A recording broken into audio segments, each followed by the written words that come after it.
সেদিন রাতে হাসিনা নির্দেশে যে পুলিশ অফিসাররা এই গণহত্যার সঙ্গে জড়িত ছিলেন তাদের সবাইকে বিচারের আওতায় আনা হোক।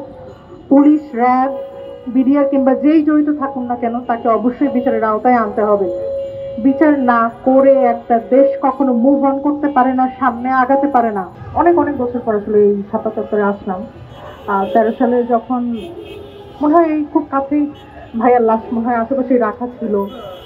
ভাইয়াদের লাশের গন্ধ তো এখনো শুকায় নাই।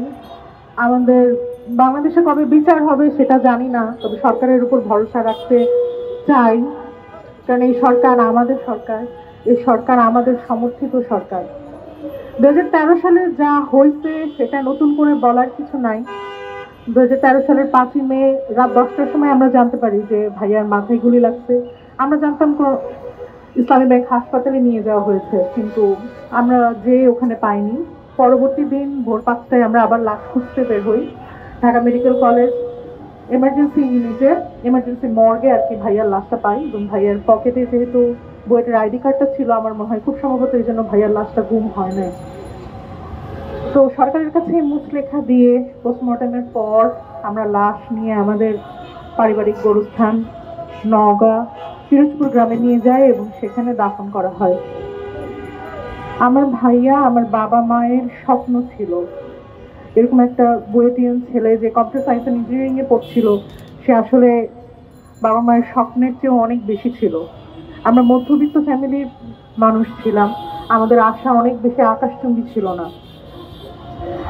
সেদিন রাতে হাসিনা নির্দেশে যে পুলিশ অফিসাররা এই গণহত্যার সঙ্গে জড়িত ছিলেন তাদের সবাইকে বিচারের আওতায় আনা হোক। পুলিশ, র্যাব, বিডিআর কিংবা যেই জড়িত থাকুন না কেন তাকে অবশ্যই বিচারের আওতায় আনতে হবে। বিচার না করে একটা দেশ কখনো মুভ অন করতে পারে না, সামনে আগাতে পারে না।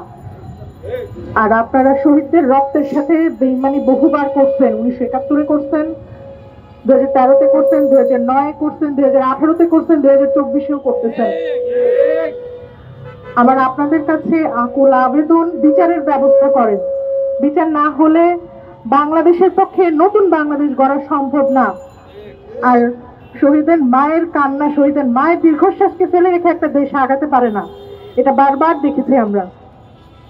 পরিশেষে এইটুকু বলতে চাই, আপনারা সবাই এগিয়ে আসুন। নারী পুরুষ সবার সম্মতিতে এই আন্দোলন সফল হয়েছে, জুলাই আন্দোলন সফল হয়েছে। এখানে কারো স্টেক 100% না, সবার স্টেক 100%। কেউ একা এখানে কাজ করে নাই। আমি দাঁড়িয়েছি রাস্তায়, আমার মা বোন দাঁড়িয়েছে রাস্তায়, আমার মতো এরকম অনেক মেয়ে দাঁড়িয়েছে, সবার স্টেক আছে। কেউ একাই এটার অংশীদারি নয়। 2013 সালে আপনারা দেখেছেন একা পারেননি, 2018-তে আমরা ছাত্র জনতা দেখেছি পারিনি, 2024-এ এসে পেরেছি, কারণ আমাদের মধ্যে ইউনিটি ছিল। ইউনিটিটা আমাদের বজায় রাখতে হবে যে করেই হোক। এত রক্তের বিনিময়ে 2024-এ স্বাধীনতা আসছে, এমনি এমনি আসেনি।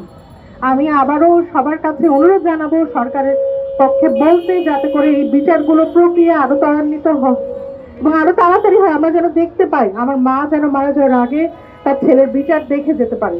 ধন্যবাদ। ইনকিলাব জিন্দাবাদ।